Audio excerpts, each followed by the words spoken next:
Assalamualaikum warahmatullahi wabarakatuh. Selamat pagi Mitra Paspati dimanapun Anda berada. Saat ini bersama saya Agus Kusumawijaya. Dan di pagi hari ini saya hadir spesial untuk Anda, tentunya di program acara Dialog Interaktif mencatat pertanian Indonesia untuk kedaulatan pangan dan kesejahteraan petani. Saya Agus Kusumawijaya bersama narasumber Kepala Badan Pusat Statistik BPS Kabupaten Pati, Bapak Bob Setiabudi SSI MSI. Selamat pagi Pak Bob. Terus Oke, saya panggilnya Pak Bob atau Pak Budi atau Pak Setia ini? yang dibolak-balik sama saja. Sama aja Pak ya? Pak Jadi, Bob gitu ya? bolak-balik sama kan. Biar asing begitu loh Pak. Panggilnya Pak Bob aja nanti Pak ya? Ya. Oke, Mitra Paspati, saat ini dialog interaktif ini ada di 101 Pas FM sampai jelang pukul 10.00. Nah, untuk Mitra Paspati yang ingin bergabung, kami buka WA dan SMS di 085277999101 dan bisa telepon di 0295385877. Nah, kita tahu tadi kalau dari jingle lagunya, mari kita mencatat untuk Indonesia memajukan asa petani Indonesia. Nah, untuk judul dialognya adalah mencatat pertanian Indonesia untuk kedaulatan pangan dan kesejahteraan petani, alias sensus pertanian. Baik Pak Bob, masyarakat ini di Pati ingin tahu nih sebetulnya apa yang dimaksud dengan pertanian, sensus pertanian, dan seluk-beluknya seperti apa ini Pak Bob? Monggo Pak Bob. Ya, makasih Mas Agus. Assalamualaikum warahmatullahi wabarakatuh. Waalaikumsalam. Bapak Ibu sekalian, para pendengar dari Pas SM Pati.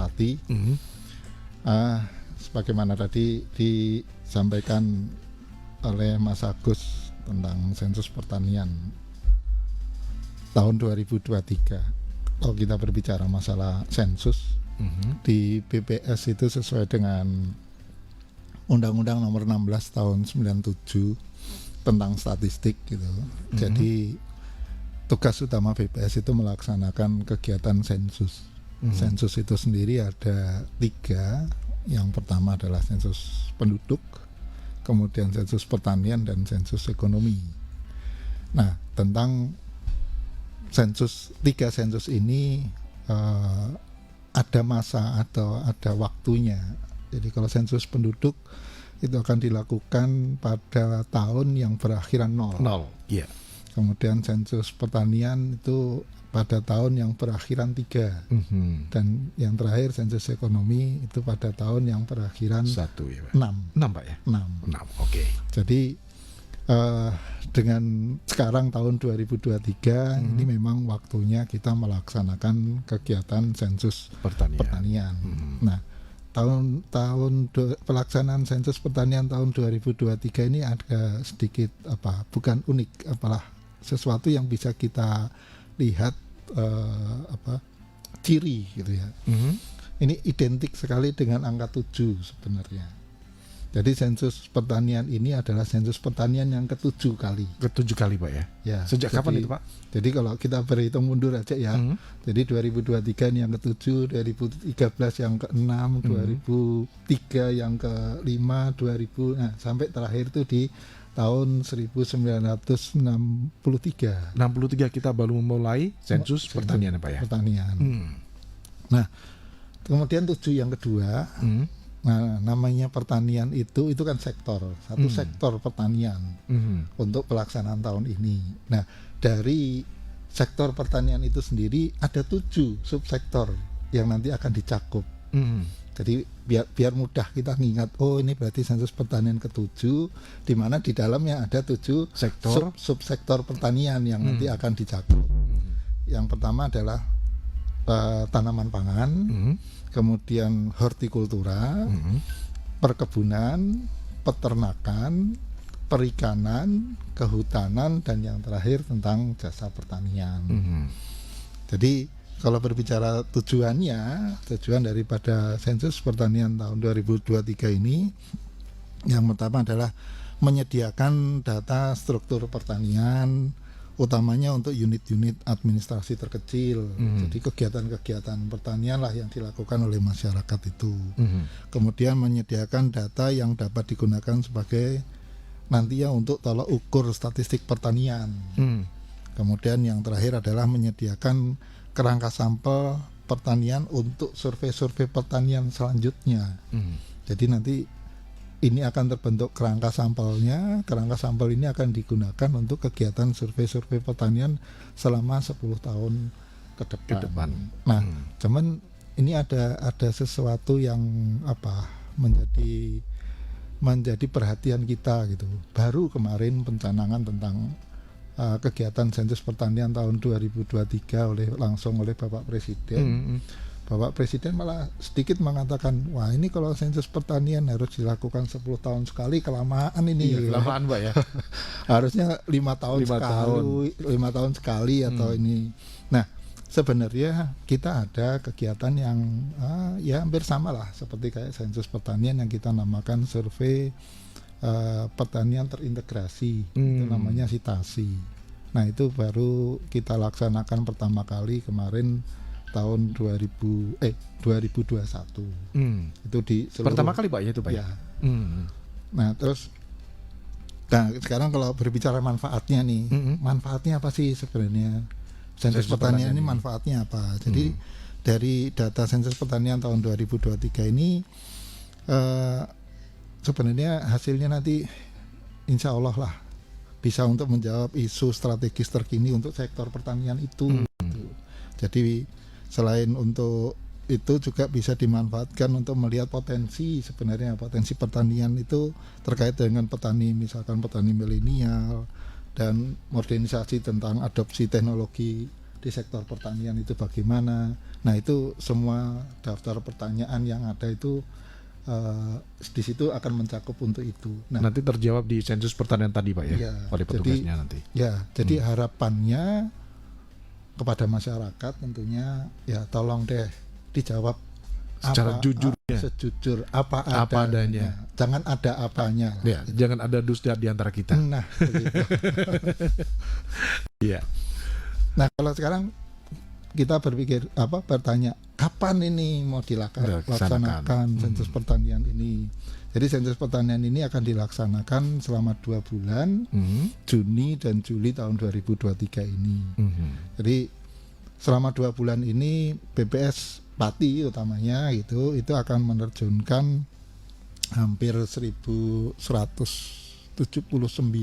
petugas. 1.179 petugas.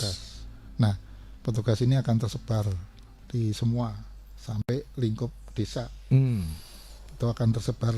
Nah, terus siapa yang didata siapa gitu? Ya semua penduduk. Nah, utamanya nanti bagi penduduk atau pelaku usaha pertanian itu sendiri. Nah, pelaku usaha pertanian ini baik itu yang perorangan, baik itu yang kelompok ataupun mungkin perusahaan pertanian.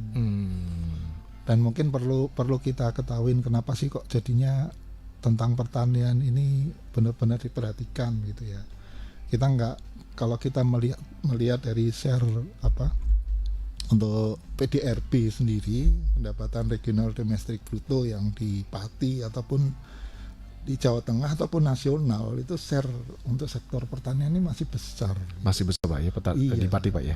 Jadi informasi tentang kegiatan pertanian ini saya kira memang perlu sekali. Masih dibutuhkan Pak ya. Masih benar-benar dibutuhkan. Mungkin ini gambaran awal gitu ya. Kenapa sih apa sih sensus pertanian itu? Sampai buat apa sih sensus pertanian Kenapa itu? kita butuh dilakukannya sensus pertanian ini gitu Pak ya? Iya. Karena untuk mencari gambaran-gambaran untuk program-program mendatang ya Pak. Program-program mendatang. Terutama yang kaitannya dengan pertanian. Kan pertanian ini sektor primer ya. Jadi output dari sektor pertanian itu banyak justru yang digunakan oleh sektor-sektor yang lain, baik itu industri, baik itu.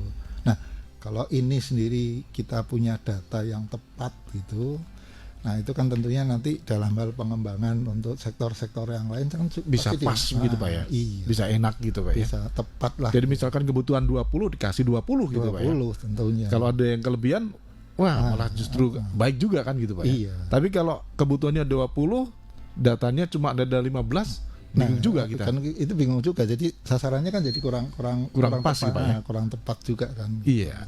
Dan tentu saja yang namanya sektor pertanian ini pada saat-saat mendatang ini akan menjadi andalan Pak, informasi secara global ini Pak. Selama ini masih menjadi andalan karena misalkan yang kita tahu ternyata kan di wilayah perkotaan itu juga sudah banyak itu yang urban farming ibaratnya. Betul. Nah itu kan kegiatan-kegiatan pertanian juga itu pengembangan dari kegiatan usaha pertanian, tapi mungkin di lahan yang nggak terlalu luas mereka bisa melakukan satu kegiatan yang berkaitan dengan pertanian. Pemanfaatan pekarangan itu termasuk Pak ya? Termasuk di sana. Gitu ya Pak ya. Kadang-kadang kan yang kita pikirkan itu kita tanam untuk kita sendiri kok, untuk ini. Tapi kan ada pasti yang ada kemungkinan sebagian juga sebenarnya kita upayakan untuk bisa menghasilkan sesuatu yang lain. Nah ini kan sebenarnya ujungnya ada di sektor pertanian tadi kan. Oke, Pak Bob. Tadi masyarakat barangkali juga pengen tahu ini Pak Bob. Nanti petugas-petugas yang akan melakukan survei atau yang akan mencacah istilahnya Pak di tempat-tempat masyarakat ini, sejauh ini sudah dibekalin apa belum ini Pak ya? Ya. Jadi untuk petugas kita juga pada sekarang bulan Mei, Maret, April itu kami melakukan rekrutmen. Dari rekrutmen itu kita juga ada ibaratnya kayak assessment juga. Sebenarnya yang bersangkutan kalau misalkan ini kan akan datang ke masyarakat nih. Iya. Kalau ternyata nggak bisa ngomong, nggak bisa komunikasi ya, otomatis nggak mungkin dong, meskipun dia pandai, sekolahnya juga katakanlah dia lulusan SMA atau lulusan sarjana dengan, tapi nggak bisa komunikasi kan repot nih. Karena di sana justru harus menggali informasi dari masyarakat.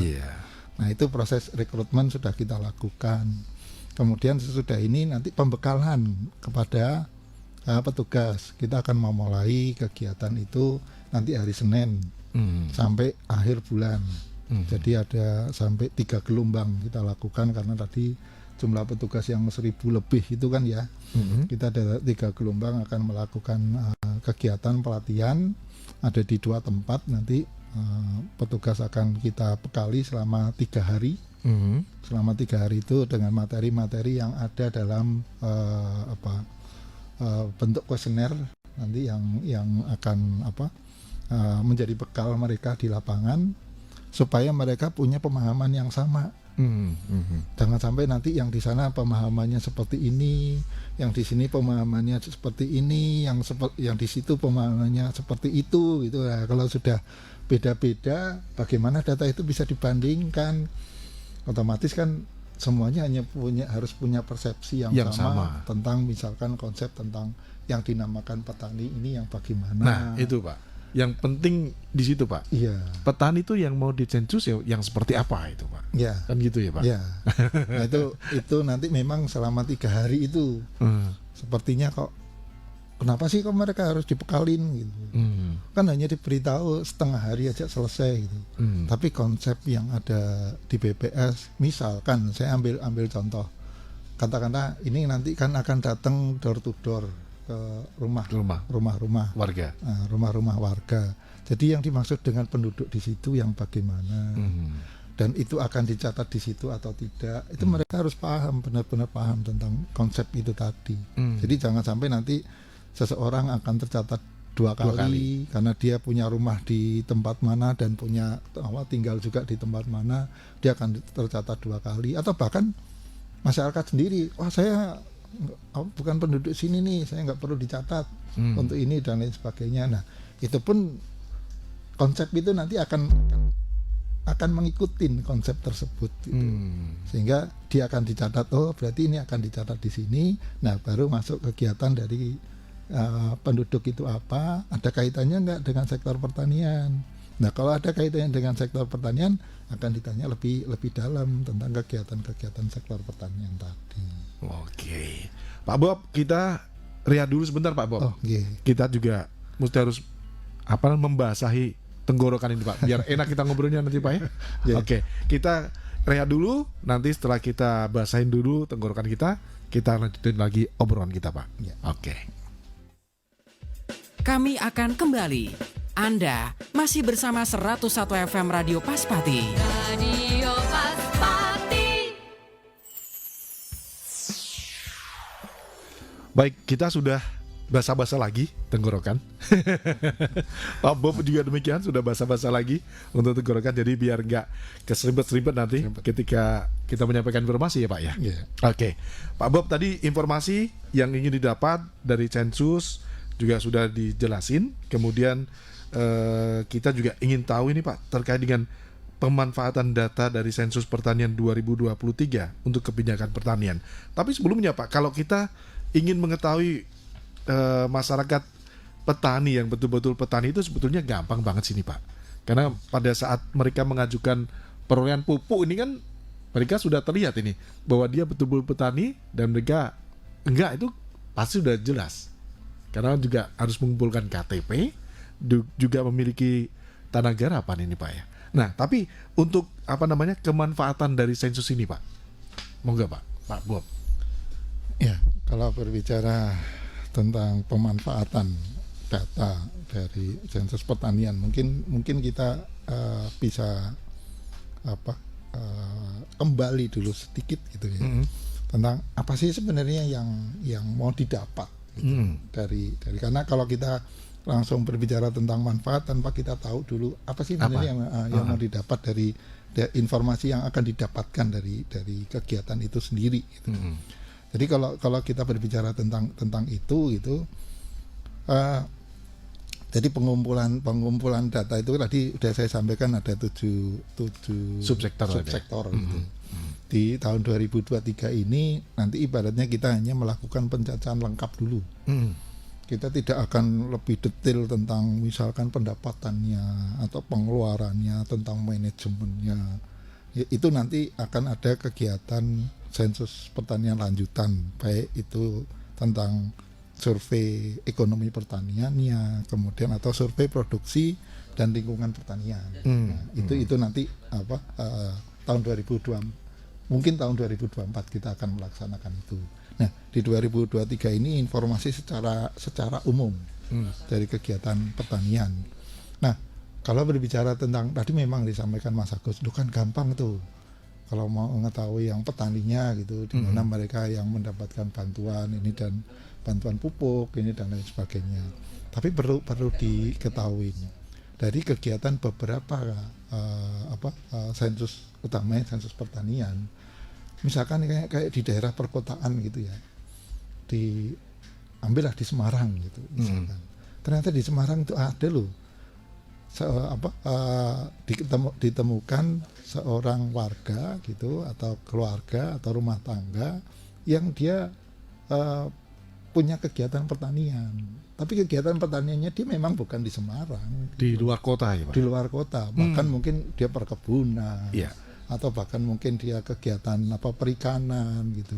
Nah, bisa-bisa orang Semarang ini kegiatan pertaniannya yang perikanan itu ada di Juwana, karena usahanya dia ada di sana gitu. Tapi karena dia warga di Semarang, pada saat di Semarang, ternyata itu pun nanti akan bisa diketahui informasi tentang itu. Gitu ya Pak ya. Jadi orang yang dulu secara nasional ya, itu ada warga atau keluarga di Jawa itu punya kegiatan usaha sawit, padahal sawitnya dia ada di Kalimantan. Betul, tetangga juga seperti itu Pak. Iya. Ada. Nah, itu pun nanti informasi seperti itu akan kita tangkap gitu. Ya, mereka petani, tapi kan petaninya bukan petani yang penggarap. Penggarap, betul. Dia kan petaninya petani pemilik. Pemilik lahan ya Pak ya. Pemilik lahan. Nah, ini yang mungkin nanti benar-benar akan bisa kita pilah gitu, sehingga ternyata pemilik itu ada di daerah sini ya. Tapi kegiatan usahanya masih ada di tempat mana. Nah, ini hal kayak gini yang memang perlu kita dapat gitu. Nah, informasi secara umum nantinya gitu dari data yang akan dihasilkan juga salah satunya adalah direktori untuk pelaku usaha pertanian. Jadi kita nanti akan punya direktorinya nih. Dari pelaku usaha pertanian ini, baik itu mungkin yang pemilik tadi atau mungkin penggarapnya dan lain sebagainya, itu kita akan punya ini. Selain itu juga ada data geospasial statistik tentang pertanian dan potensi pertanian menurut wilayah. Karena kadang-kadang kalau kita berbicara misalkan yang ditampilkan itu hanya tabel gitu, orang kadang-kadang pusing, Pak Mas Agus ngeliat tabel itu. Iya. Tapi betul. begitu yang ditampilkan itu peta gitu, wah ternyata potensi yang di Pati itu di daerah sini nih, dengan warna misalkan akan hijau atau dengan warna, nah itu mungkin akan lebih menarik gitu Betul. loh. Iya, betul. Nah itu secara geospasial juga nanti kita bisa menampilkan Seperti itu ya Pak ya.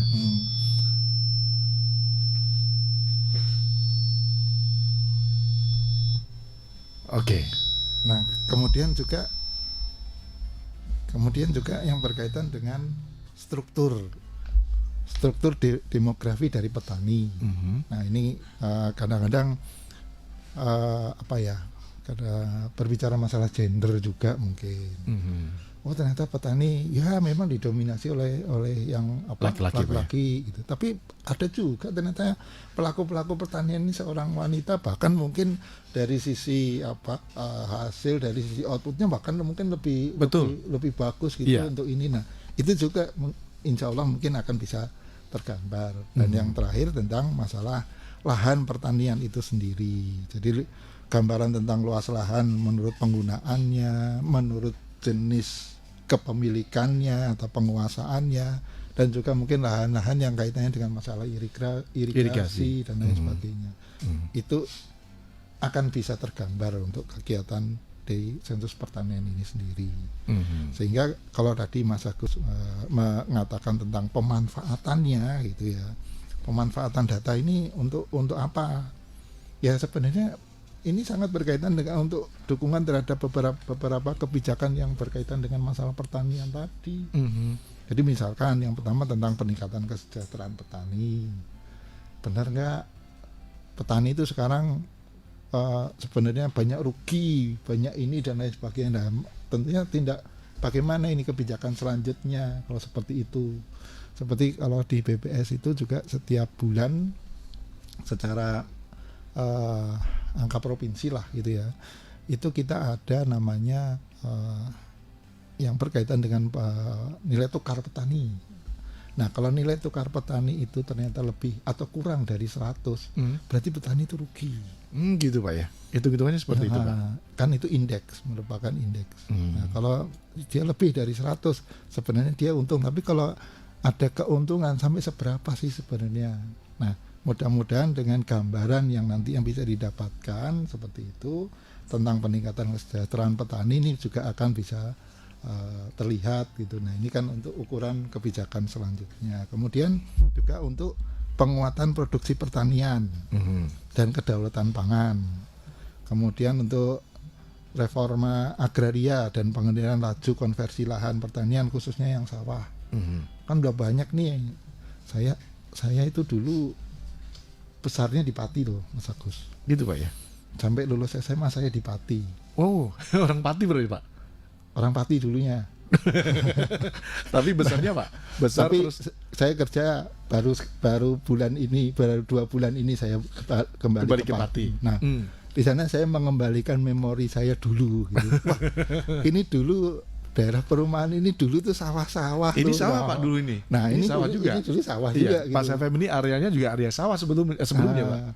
Nah, ternyata sekarang sudah terkonversi, lahannya sudah menjadi begini-begini. Nah, itu pun perlu kita lihat kan gitu loh.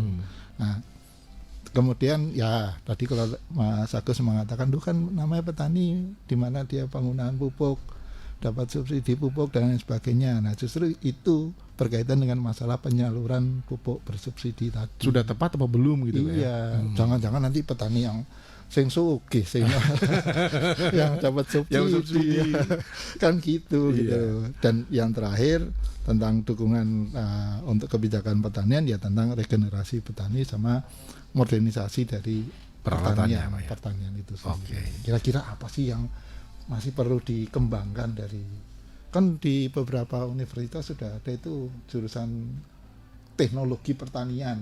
Ada. Bahkan Ya. SMK sekarang juga sudah mulai, Pak. Bahkan sudah ada kan. Iya, sudah. Tinggal Sudah sebenarnya menggunakan. pemanfaatan dari Teknologi. ilmu teknologi itu untuk bagaimana benar-benar dimanfaatkan.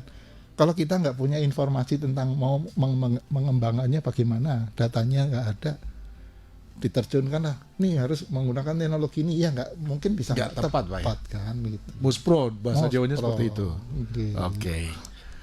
Pak, ini juga sudah ada yang kirim dari masyarakat yang ingin bertanya nih, Pak. Oke. Dari Mas Ion ini, Pak. Dari Mas Ion. Nah, iya. Dia bertanya, saat sensus apa yang harus dipersiapkan oleh warga ini, Pak? Dan apakah petugas sensus diberikan tanda pengenal atau seperti apa? Takutnya kalau ada yang memiliki niatan tidak baik memanfaatkan program sensus dari BPS ini. Nah, kemarin-kemarin juga ada, Pak, kejadian yang seperti ini, Pak. Iya. Bahkan justru mereka masuk ke rumah, habis itu juga mencuri perhiasan dari warga tersebut. Nah, ini biar masyarakat lebih tahu ini, Pak. Iya. Mas Ion tanyanya seperti itu nih. Ya, makasih Mas Ion. Ini pertanyaan yang memang harus menjadi perhatian kita. Kadang-kadang apa namanya, kalau Bang Napi dulu ya, Ya, pernah Bang ada Waspada. waspada. Wah, karena justru bukan apa dulu ya, karena ada kesempatan Iya. seolah gitu, dan kadang masih banyak yang memanfaatkan hal-hal seperti itu. Iya. Tapi kalau yang di BPS, petugas sensus nanti benar itu petugas sensus atau tidak, yang pertama mungkin bisa melihat dari atribut. Mhm. Jadi atribut di sana nanti akan dibekali topi, kemudian identitas petugas, dan yang penting di sana dia pasti akan dibekali kuesioner. Mhm. Kuesioner ini petugas memang kita tidak boleh menggandakan. Mhm. Jadi misalkan ini saya ambil contoh ya, ternyata petugas dia kita kasih 100 kuesioner, ternyata nanti di wilayah itu lebih dari 100, dia nggak boleh, harus minta ke kami yang di BPS kabupaten, Pak saya kekurangan dokumen, nggak boleh dia daripada nunggu lama saya fotokopi aja lah. Nah ini yang menjadi potensi nanti orang-orang yang tidak bertanggung jawab ini nanti akan memanfaatkan itu. Jadi sampai kuesioner ini pun daftar pertanyaan itu, kalau istilah kami itu kan kuesioner ya, daftar pertanyaan itu nggak boleh kita fotokopi. Itu harus benar-benar, kalau kurang minta. Kalau misalkan nanti stok di BPS Kabupaten Pati itu habis, kita akan minta lagi yang ke pusat. BPS provinsi. Atau mungkin BPS di kabupaten sekitar masih ada yang sisa nggak? Kami Bisa diambil gitu ya. Kami akan ngambil. Jadi kami memang tidak boleh dalam hal memfotokopi tadi. Karena itu merupakan salah satu potensi nanti orang-orang yang tidak bertanggung jawab Akan dia menyalahgunakan. akan menyalahgunakan itu tadi dengan menyamar menjadi petugas sensus gitu, dengan atribut yang Mungkin bisa sama gitu, Pak. bisa sama dan lain sebagainya. Tapi yang pasti petugas sensus nanti harus memakai atribut itu, Pak, ya? Harus. Saat bertugas, Pak, ya? Iya. Kalau misalkan nanti ada masyarakat, ada orang yang datang, meskipun mungkin itu petugas kami gitu ya, ternyata tidak menggunakan atribut yang sudah kami tentukan, petugas masyarakat tidak menerima, itu boleh, silahkan. Jadi memang kita menekankan kepada petugas untuk harus selalu menggunakan atribut untuk dari BPS, Pak, ya? Dari BPS, yang pasti. iya. Oke. Kemudian untuk sensus pertanian ini nggak disebutkan namanya. Yang perlu dipersiapkan apa saja nih? Bagaimana kalau yang punya lahan tidak berdomisili di Pati? Tadi sudah diceritakan, Pak. Tadi sudah dijelaskan. Mungkin bisa dijelaskan sedikit lagi, Pak. Oh, yang dipersiapkan ya. Iya. Yang dipersiapkan hanya informasi saja, informasi yang diketahui, informasi tentang kegiatan pertaniannya gitu, yang selama ini sudah dilakukan oleh masyarakat itu sendiri. Kalau mereka sebagai pelaku, tentunya mereka tahu dong tentang informasi dari kegiatan pertanian yang mereka lakukan kan gitu. misalkan kalau tadi dikatakan gimana kalau bukan di Pati gitu. Nah, kita kan ibaratnya nanti pelaksanaan kan door to door. Iya. Dari pintu ke pintu. Kalau lagunya Ebit GAD. dari pintu ke pintu akan kita datangin masyarakat itu gitu. Jadi bagaimana kalau yang nggak tinggal di Pati? Nah, itu yang kami nanti memang selama 3 hari itu kita akan berdiskusi, memberikan bekal kepada petugas bagaimana bisa, apakah memang dia sebenarnya harusnya dicatat di sini karena dia penduduk di sini, konsep penduduknya bagaimana, itu yang nanti akan bisa ketahuan. Nah, kalau memang dia sebenarnya penduduk sini, katakanlah KTP-nya KTP sini, tapi dia nggak pernah tinggal di sini, dia tinggalnya ada di Semarang. Gitu. Nah, berarti nanti akan dicatat di mana? Nah, secara konsep kita itu dicatatnya di Semarang, sehingga nanti yang akan tertangkap oleh petugas Semarang. Nah, kalau ternyata dia punya lahan di sini yang digarap oleh orang lain, berarti kan dia petani pemilik dia. Yang menggarap ya di sana orang lain di situ sebagai petani penggarapnya gitu. Itu informasi itu tetap akan kita dapatkan tentang kegiatan-kegiatan yang berkaitan dengan masalah pertanian. Oke, Pak, ini pertanyaan juga masih banyak, Pak. Tapi saya berikan waktu rehat dulu, Pak, untuk kita kembali, dan setelah nanti kita rehat, kita coba untuk baca-baca lagi informasi ataupun pertanyaan dari masyarakat, Pak. Oke. Kami akan kembali. Anda masih bersama 101 FM Radio Paspati. Radio Paspati. Baik, Mitra Paspati, kita balik lagi di dialog interaktif tentang sensus pertanian bersama Bapak Bob Setiabudi dan juga saya Agus Kusumawijaya. Pak, ini juga ada pertanyaan lagi dari Arifin di Gembong ini, Pak. Saya punya lahan GG pinggir gunung ditanami kopi. Apakah ikut kategori di sensus ini, Pak? Matur nuwun, thank you katanya. Thank you juga. Ya, jadi seperti kopi itu kan masuk dalam perkebunan. Nah, tadi kalau saya sampaikan kan 7 subsektor yang di pertanian termasuk perkebunan. Jadi itu nanti akan masuk kategori. Masuk dalam kategori itu.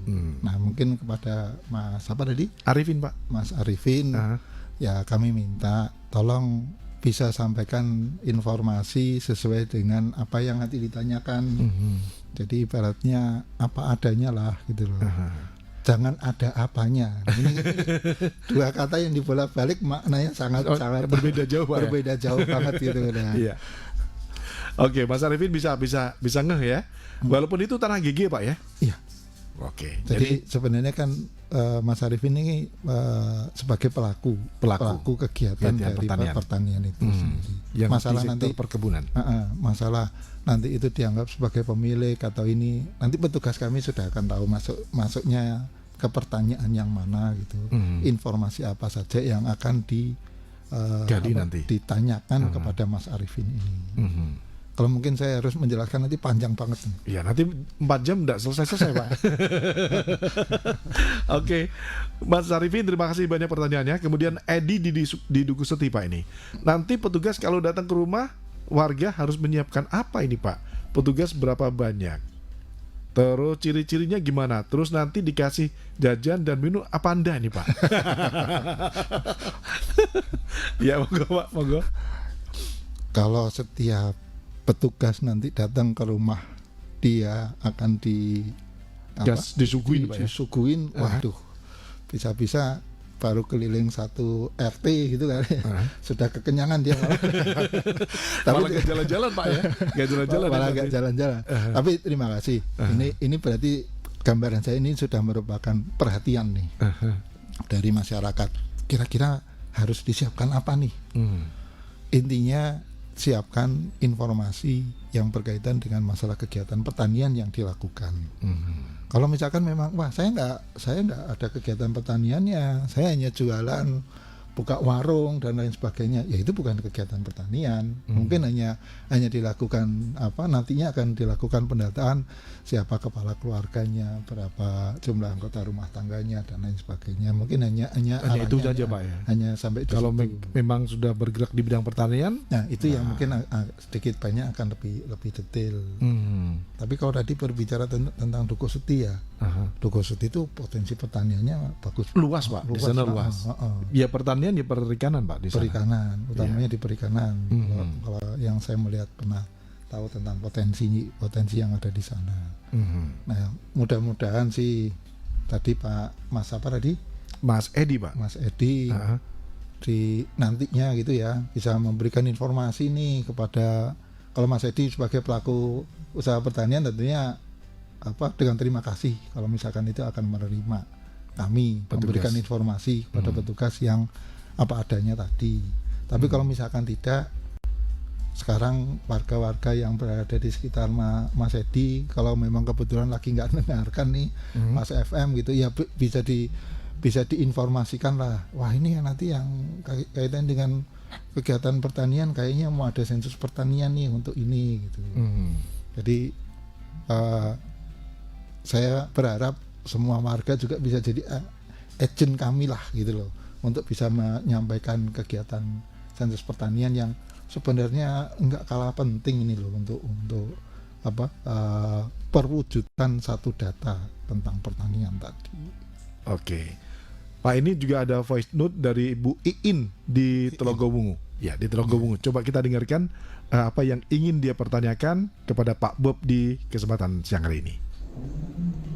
Selamat pagi Pak, saya Bu Iin ada di Telogowungu. Nah ini saya coba iseng tanya ke tetangga yang kebetulan mereka petani. Ternyata mereka ini tidak tahu kalau akan ada sensus pertanian sebentar lagi.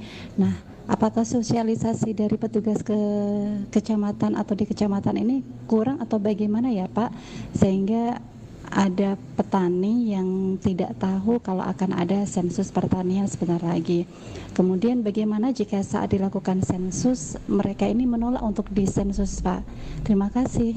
Oke, Bu Iin di Telogowungu, Pak Bob. Mungkin bisa langsung ditanggapi Pak. Ya, terima kasih. Wah, ini masukan nih buat kami tentang sosialisasi tadi. Memang sosialisasi kami akuin kita belum begitu gencar gitu ya. Nanti akan ada pamflet ataupun leaflet ataupun spanduk yang akan kami pasang di semua desa, di semua kecamatan, dan mudah-mudahan itu bisa menjadikan suatu informasi kepada masyarakat. Dan ini mungkin kegiatan saat ini mungkin salah satu upaya kita melakukan sosialisasi. Iya, salah satunya Pak ya. Salah satunya gitu. Kami sudah pernah menghadap kepada Pak Bupati, PJ Bupati. Kemudian kami sudah koordinasi dengan Dinas Pertanian, Dinas Kelautan. Kita sudah koordinasi bersama, dan mudah-mudahan nanti kita akan sama-sama nih. Kita akan ikut melibatkan teman-teman dinas itu untuk bisa menyampaikan kepada masyarakat tentang kegiatan sensus pertanian ini tadi. Nah, kalau berbicara tentang penolakan ini yang sebenarnya gimana ya? Masih banyak mungkin yang belum tahu atau tidak merasakan secara langsung manfaat dari kegiatan sensus itu sendiri. Masih kegiatan butuh pendataan itu. Jadi mereka masih perlu diedukasi Pak. Iya. Jadi manfaat daripada kegiatan pengumpulan data itu memang tidak secara langsung akan dirasakan oleh masyarakat yang memberikan informasi. Betul, iya. Kan tentunya pemerintah nanti akan melakukan program dari data yang sudah ada, data yang sudah terkumpul nanti. Berarti program apa nih yang akan dilakukan, dan program yang dilakukan itu yang nanti langsung akan menyentuh pada masyarakat. Jadi BPS itu laksanakan kegiatan ini adalah untuk memotret potret dari kegiatan keadaan di lapangan gitu. Nah, kalau ternyata menolak untuk memberikan informasi, berarti kan potretnya nggak dapet tuh. Nanti gimana programnya yang mau dilaksanakan oleh pemerintah? Bagaimana program itu? Kalau misalkan sebenarnya program itu harusnya arahnya ke barat gitu, tapi karena yang ke barat nggak pernah memberikan informasi, akhirnya arahnya ke timur. Nah, otomatis kan nggak sesuai dengan yang kondisi yang sebenarnya. Nah, kalau kondisi yang sebenarnya, kalau tadi saya katakan potret, namanya potret itu, misalkan nih saya punya HP nih sekarang, saya mengambil foto nih, jepret langsung jadi. Nah, di gambar itu gitu, misalkan yang di depan saya ini ada bunga-bunga ini, bunga yang warnanya kuning, di sini kan pasti warnanya kuning. Iya, betul. Nah, itu potret. Jadi informasi itu tolong disampaikan apa adanya karena potret tadi. Jangan sampai yang diberikan informasi nanti merupakan gambaran lukisan. Bahaya kalau lukisan itu, karena lukisan itu sesuatu yang jelek aja bisa jadi bagus loh. Iya, betul. Sesuatu yang bagus bisa jadi jelek gitu. Itu lukisan gitu. Nah, kalau yang kita berikan informasi itu ternyata lukisan tadi, ya sama saja. Apalagi tidak memberikan informasi, malah nggak tergambar sama sekali. Nah, ini kepada Bu Iin, ya saya terima kasih nih sekarang sudah ikut mendengarkan siaran saat ini gitu. Nah, mungkin seperti tadi saya sampaikan, bisalah menjadi agennya PBS untuk bisa menyampaikan bahwasanya ada kegiatan ini. Tentang sosialisasi yang akan dilakukan oleh PBS sendiri, nanti akan ada spanduk-spanduk yang akan kita pasang di tempat-tempat yang strategis, tempat strategis di semua desa juga akan kita pasang supaya terinformasi bahwasanya ada kegiatan untuk sensus pertanian. Oke, berikutnya Pak, ini pertanyaan yang terakhir dari Pak Gito. Ini gak nyebutkan alamannya nih Pak. Nun sewu Pak, hasil sensus nanti dikatakan tadi salah satunya meningkatkan kesejahteraan petani. Nah, bisa digambarkan nanti seperti apa kesejahteraan yang bisa didapatkan petani setelah sensus dilakukan. Apalagi ini adalah sensus yang ke-7 kali dilakukan. Ya, itu aja Pak. Ya, terima kasih Pak Gito. Seperti tadi saya sampaikan bahwasanya PBS itu kan memotret. Jadi kalau kita mendapatkan kondisi yang sesungguhnya di lapangan itu gitu, kebijakan yang nanti akan dilakukan oleh pemerintah tentunya adalah untuk meningkatkan kesejahteraan masyarakat. Memang tidak secara langsung begitu didata langsung dapat bantuan dalam hal peningkatan, nggak seperti itu. Kalau iklan seperti itu Pak ya, sakit kepala dikasih obat langsung sembuh gitu sembuh. Kalau ini enggak. Harus ada proses. Padahal sudah itu pusing lagi ya. Iya. Nah, harapannya kan seperti itu. Jadi data bisa diberikan apa adanya, tolong disampaikan. Kalau misalkan punya seperti ini ya sampaikan punya seperti ini, nggak perlu ditutup-tutupin. Jangan khawatir kalau nanti ini kaitannya dengan ini dan sebagainya, data saya jadi ketahuan bahwasanya saya punya lahan di sana ini dan lain sebagainya. Sebenarnya apa salahnya kalau seperti itu?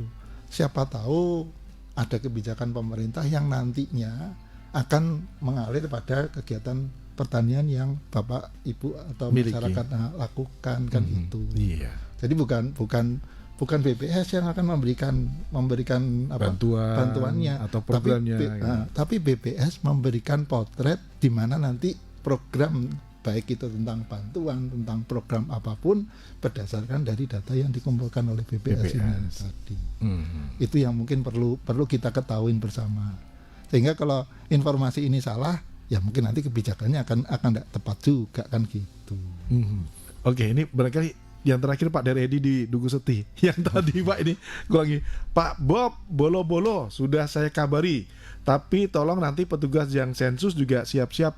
Nek misal ada yang bertanya soal pupuk subsidi buat padi dan buat telo Pak, rata-rata butuh semuanya pupuk itu.